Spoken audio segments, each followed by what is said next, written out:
All right, boys and girls, Toyota has unveiled the 80s inspired Corolla FX edition.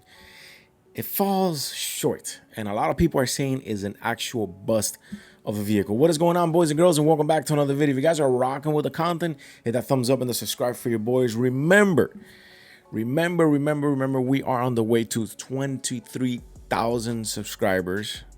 Do your boy a solid one. Anyways, the 80s inspired Corolla FX. According to Car Scoop, we have the Car Scoop article here.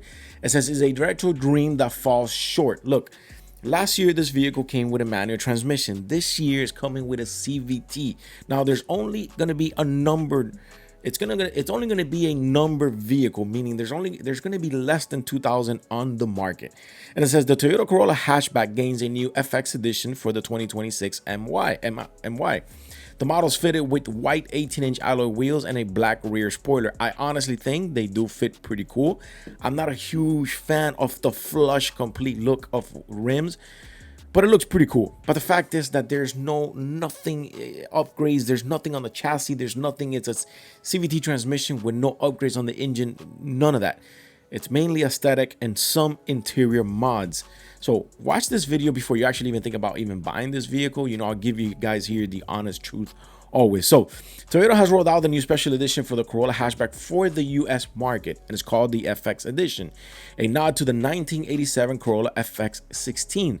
It gets a few subtle updates to the exterior and interior, but sticks with the same chassis and engine as a standard model. Now, they added like three colors, different colors. They added the orange, I believe they added the white, and they added the blue.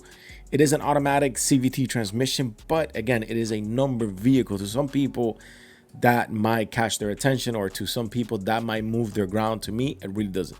So while it might look apart, don't expect any performance magic under the hood, as is all show, no go, at least compared to the regular version. Now, this is some of the pictures of the vehicle. I have to say it looks pretty cool. It looks pretty cool. And if the price is there and you're already set your size on buying a Corolla, then why not if the price is there? This is a side view of it. It's obviously being compared here to the FX 16 edition with the white wheels, the flush white wheels.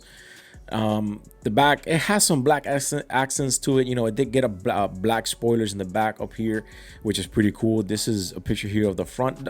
Look, the car honestly looks pretty cool. The interior is very nice. To be honest with you, we do see some of that orange stitching around the seats. The seats, it's what I like the most. I love these seats. These bucket seats look very nice. These bucket, I call them buckety. These buckety kind of comfortable seats. I know I just made up words there, but I like the seats, to be honest. And the interior is pretty subtle.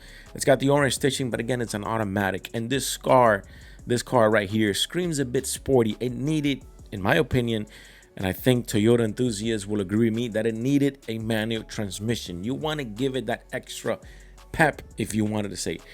So you're buying just a special edition with a CVT transmission. Again, I honestly think, I clicked on the pictures here, I honestly think it needed a manual transmission. And it says, what carries over from the chassis and the powertrain? Let's get into that. It says, unlike the FX sedan, which got a lower suspension, a sportier steering setup, the hatchback sticks with the same chassis as the regular model. It's a bit of a missed opportunity, if you ask me, to be honest.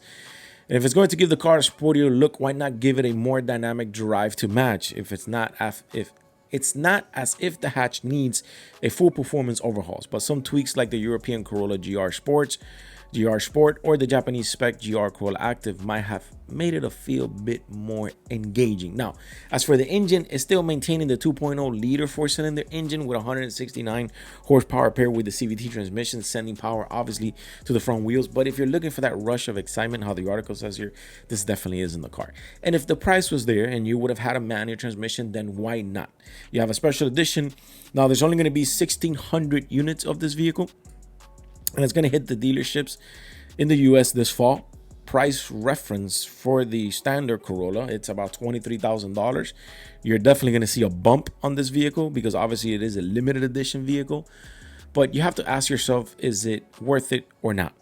Now, it says the Corolla Hatchback FX is based on the entry-level SC trims. So while you do get some modern tech, it's not exactly loaded with bells and whistles. You'll find the regular 7-inch digital instrument cluster and an 8-inch infotainment display, which feels small comparable to the 10 6.5-inch screen available in the FX sedan. So you're getting a smaller screen. Still, you do get the wireless charging, the Toyota Safety Sense for 3.0. So at least you get a basic coverage when it comes to that.